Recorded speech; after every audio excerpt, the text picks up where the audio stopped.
Hi guys, I thought it would be a good idea just to have another session on cloning. So the previous time we spoke about variation and natural selection and so on. And today we're just going to discuss the topic of cloning. So you can just follow what I'm doing on your class notes.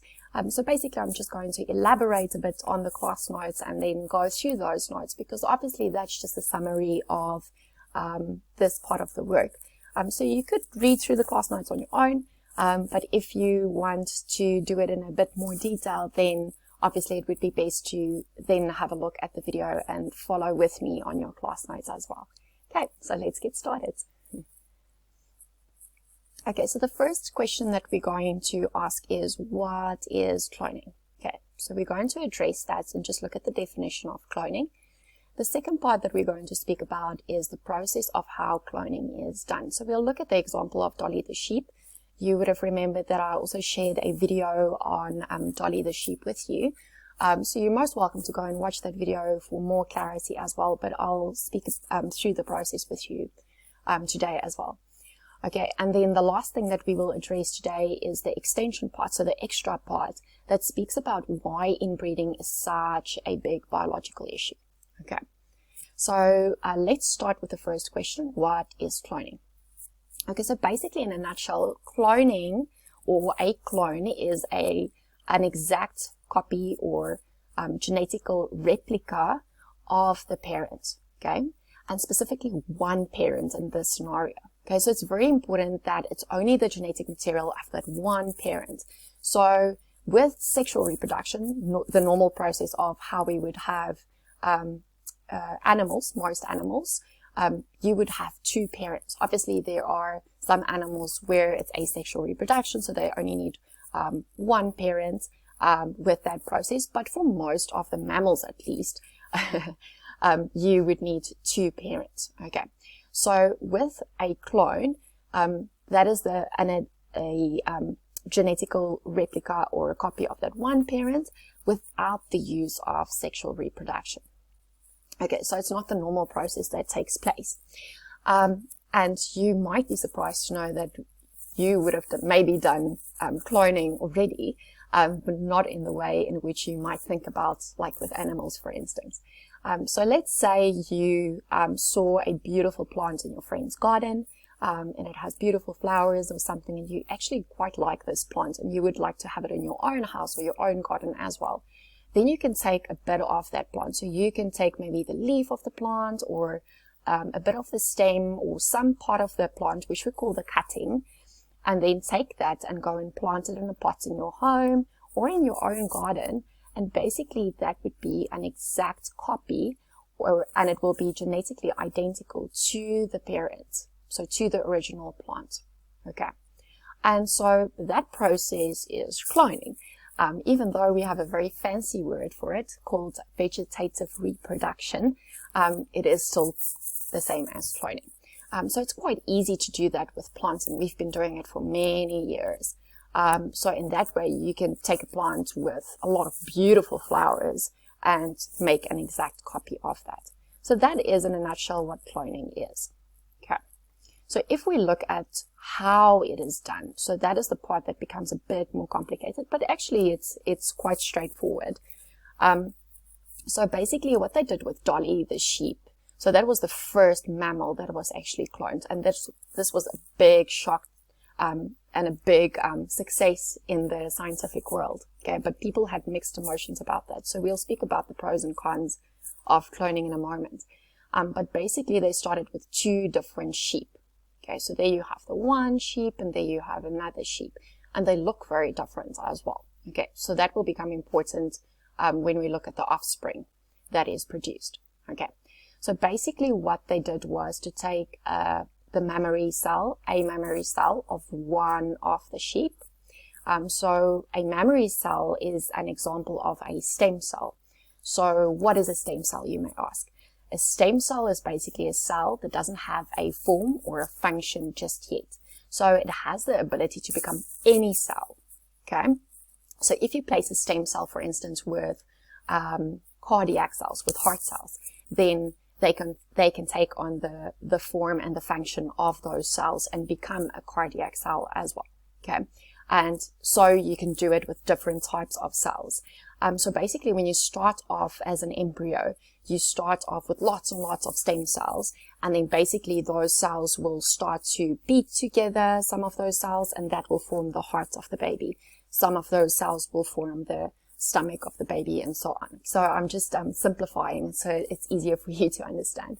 But there are many different sources of stem cells, and it's also a very controversial topic, so we'll speak about that a bit later. But one of the examples of or sources of stem cells will be mammary cells. So mammary cells are located within the mammary glands of the female breast and also in the sheep udder.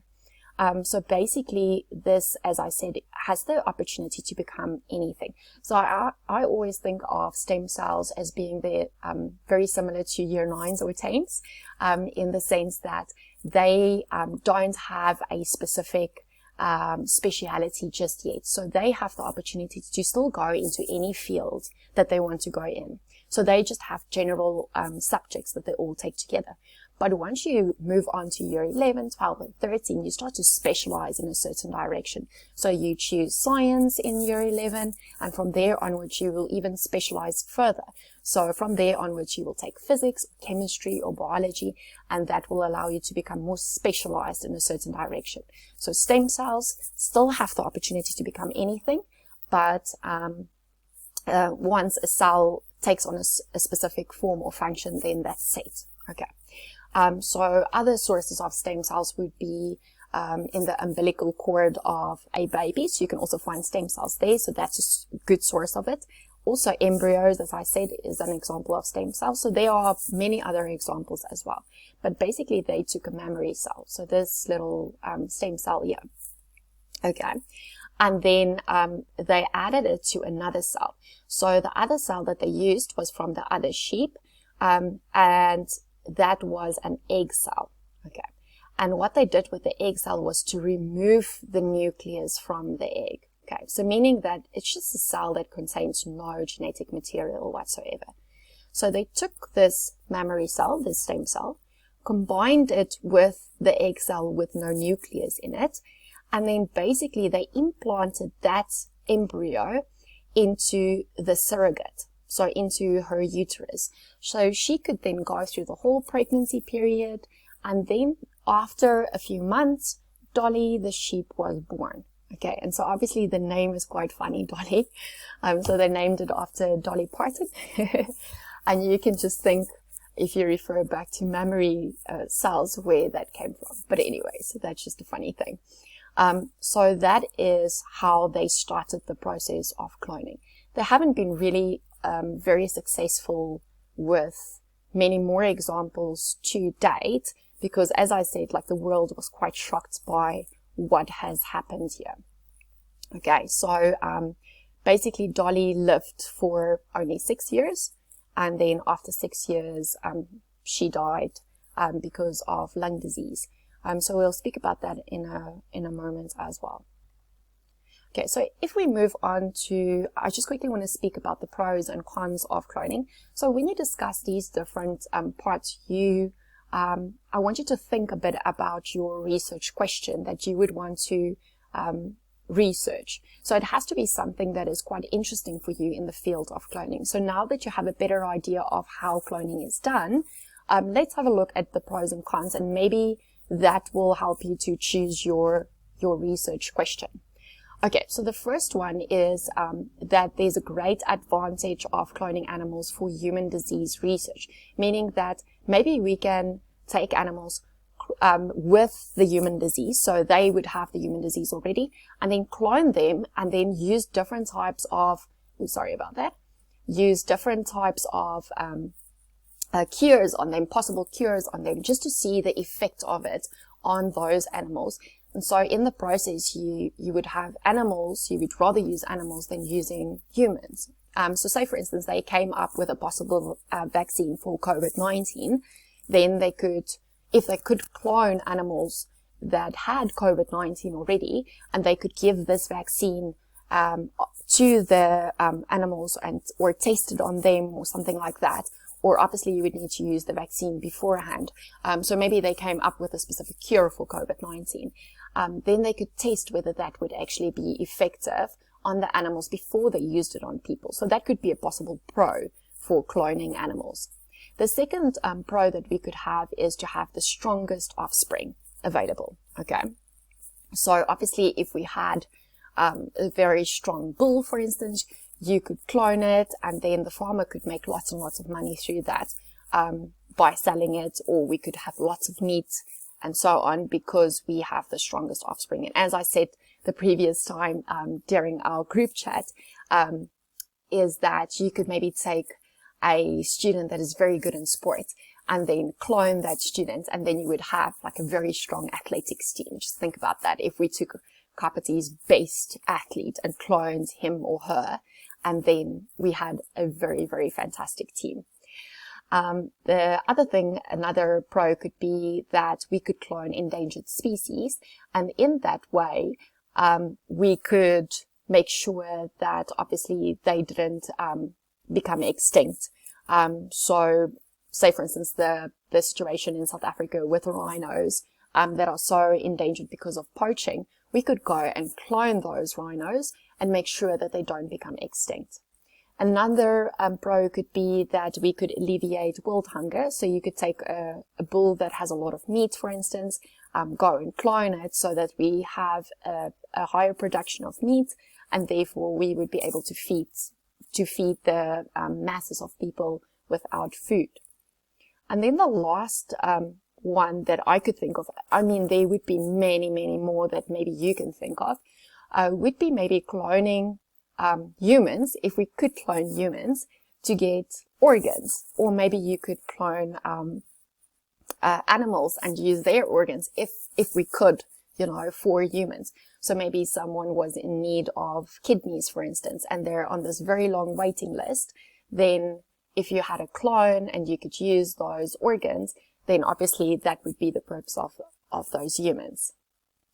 If we move to the cons, then obviously there's a very, very big religious and moral aspect to it, because Christians, for instance, will be of the opinion that we're playing or trying to play God by creating life. So instead of being the creation, we are trying to be the creator. And then it doesn't sit well on a moral ground to think about someone being cloned just to be used for organs, for instance. Another example could be that, or another con is definitely that there's little variation. So therefore it means that, if there's, for instance, something like COVID-19 and we cloned like the best athletes in Kapiti, for instance, but he or she has an underlying health issue, then obviously that would be not great for the human species, because we have no variation whatsoever. So no one would be able to survive it, and the whole human population would be wiped out and everyone will become extinct. Another thing is that it's very dangerous in the hands of the wrong people. So say, for instance, Hitler had this ability to clone people. He could just clone all his soldiers and it would just be horrible. Like he would just take over the whole world because of that. Another thing that I thought about was the loss of family structure. So if you are born knowing that you are a clone and you don't have two parents, like how would that affect you? You know, like psychologically, it's just a weird thing to think about. Then obviously there's a great debate about stem cell sources. So because they're using embryos of humans, because it's just so rich in stem cells, it's just basically a bunch of stem cells. So that is, obviously that would have been alive. So a lot of people will say that it's just not morally right for them. And then lastly, there might be some disadvantages to a clone. One of that being maybe that they have a shorter lifespan. So with Dolly the sheep, that sheep died prematurely, because sheep can get up until the age of 12 years, for instance, but Dolly the sheep only lived for 6 years. And that is because they thought it was because they took that stem cell from a sheep that was already 6 years old. So that might be another con. So within the next video, so I'll make a third video in which I will explain the issue with inbreeding. So that's it for this session.